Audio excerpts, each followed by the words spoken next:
Welcome back to The Explainer, everyone. Today, we're diving into what I like to call a cryptography masterclass. We're going to break down the mechanics of secret codes, and I'm super excited to guide you through the fundamental building blocks of symmetric encryption. We are going to look at exactly how your most sensitive information gets locked away from prying eyes. But before we get into the heavy math, I want to ask you a question to really get us thinking. To keep data truly safe, should you hide the locking mechanism itself, or just the key? I mean, intuitively, you'd probably think, hide the whole thing, right? Keep it all a secret. But as we'll see, modern cryptography relies on a completely different and frankly much more powerful assumption. Okay, real quick, here is our syllabus for today. We'll cover the secret key model, substitution and transposition, block and stream ciphers, the cryptanalysts toolkit, and finally, achieving computational security. Let's jump right in. Section 1. The secret key model. So, this simplified model perfectly illustrates exactly what we're talking about. There are basically 5 main ingredients here. First up, you've got your plain text. That's your original, totally readable message. Then, the encryption algorithm, which essentially acts as your lock. But here is the magic ingredient, the secret key. You feed this single shared key into the algorithm right alongside your plain text. The algorithm then uses that specific key to scramble the data into ciphertext, which is just an unreadable stream of gibberish. And to read it, the recipient just takes that exact same secret key, runs it through a decryption algorithm, and reverses the whole process back to plain text. It's a beautiful, perfectly mirrored system. So the absolute most crucial takeaway here is this. We do not need to keep the algorithm itself a secret. We literally only need to keep the key secret. And why is that such a big deal? Well, if you don't have to hide the underlying math, manufacturers can mass-produce low-cost encryption chips for everyone. They can put a standardized lock on every smartphone and laptop on the planet, meaning the security of your data relies entirely on the strength and secrecy of your unique key. Section 2. Substitution and transposition. You know, to really appreciate the intense mathematical complexity of modern symmetric encryption, it kind of helps to look back at the classical methods. Take the famous Caesar cipher. Julius Caesar literally used this exact method to send messages to his generals across the Roman Empire. And it was incredibly simple. He just shifted the alphabet down 3 spots. So an A becomes a D, a B becomes an E, and so on. Modern encryption is doing that same basic job of scrambling data, just with way more complex math. But let's look at exactly why a simple substitution method like Caesar's ultimately fails. Let's break it down step by step.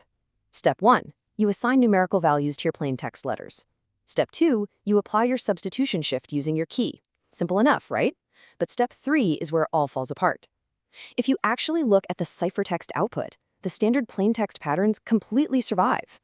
Because you're always replacing a specific letter with the exact same cipher letter, the original structure of the language is basically just wearing a really thin disguise. This chart shows that fatal weakness perfectly. Check out the relative frequencies of letters in the English language. The letter E shows up about 12.7% of the time, T is roughly 9%, Z is barely there at 0.1%. So if you're using a monoalphabetic substitution like the Caesar cipher, those exact frequency peaks are going to stick out like a sore thumb in your ciphertext. An attacker literally just finds the most common symbol in your secret message and bam, they instantly know it's probably an E. So to fix that glaring issue, modern algorithms combine 2 classical ideas into what we call product systems. First, you have substitution, which is replacing elements, like swapping one bit for another bit. Then you have transposition, which is rearranging the order of those elements without actually losing any of them. Think of it kind of like shuffling a deck of cards. By continuously alternating between multiple stages of substitution and transposition, these modern algorithms completely obliterate those recognizable language patterns. The resulting ciphertext frequency becomes totally flat and random. All right, Section 3, block and stream ciphers. Basically, there are 2 main ways to feed your raw data into the encryption engine. A block cipher takes a big chunk or block of elements, processes the whole thing all at once, and spits out a fully encrypted output block. Think of it like translating an entire page of a book in one go. On the flip side, a continuous stream cipher processes the input data continuously, element by element, as it flows in. That's much more like a real-time, simultaneous translator. And depending on the specific type of communication channel you're trying to secure, both methods are absolutely vital. Let's turn the tables now. Section 4. The Cryptanalysts Toolkit. Cryptanalysis is essentially the science of breaking the code. It's all about finding and exploiting the mathematical characteristics of the algorithm itself.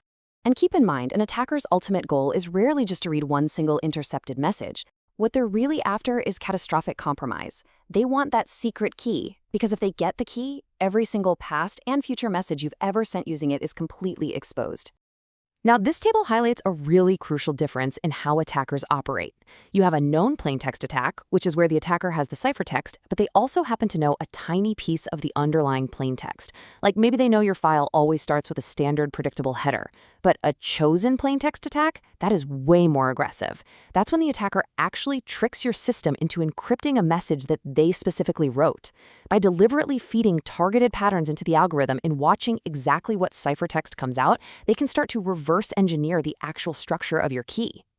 Of course, if all that fancy cryptanalysis fails, they can always fall back on a brute force attack. That literally just means guessing every single possible key until the lock finally opens. But this is exactly where key length becomes our absolute best weapon. Just look at this unimaginably massive number. That is roughly 3.7 times 10 to the 50th power. That's the total number of possible keys in a standard 168-bit encryption scheme. By simply adding a few extra bits to the length of a key, the number of combinations grows exponentially. It takes a brute force attack from something that might take a few hours to something that would take longer than the lifespan of the entire universe. Finally, Section 5, Achieving Computational Security. In the real world of cryptography, having truly unconditional security is practically impossible unless you're using highly theoretical constructs. So instead, our goal is to make a system computationally secure. What does that mean? It means we've made the math so incredibly complex that the financial cost to break the cipher is actually greater than the value of the information itself. Or the time it takes to break it is far longer than the data's useful lifetime. Look, we don't need a lock that can literally never be picked. We just need a lock that takes 1,000 years to pick. But to actually achieve that level of security, a few critical factors have to come together perfectly. We need an appropriate battle-tested cryptographic algorithm. We need sufficiently long key lengths, like we just saw, to defeat brute force. We need secure protocols for actually sharing that key. We need a really well-engineered implementation, because let's face it, a great lock on a rotten door is completely useless. And lastly, we need the total absence of any hidden flaws or backdoors. When you get all of those factors perfectly aligned, you end up with a true computational fortress. I mean, think about a real-world scenario right now, your smartphone. Inside that device you're holding, there's a dedicated, low-cost chip that is constantly running complex block ciphers. It's using multiple stages of substitution and transposition, all protected by a massive 256-bit secret key. It works completely invisibly in the background, keeping your sensitive banking data and your private messages totally secure from anyone who might intercept the radio waves leaving your phone. So, we've covered a ton of ground today in this explainer, going from the basic symmetric model all the way up to the immense math protecting our everyday devices. But I want to leave you with one final provocative question. If our entire digital lives are currently protected by computational security, which, remember, relies entirely on the processing limits of modern computers, what exactly happens when computers take their next massive evolutionary leap? What happens to all of our secret keys when quantum computing finally arrives?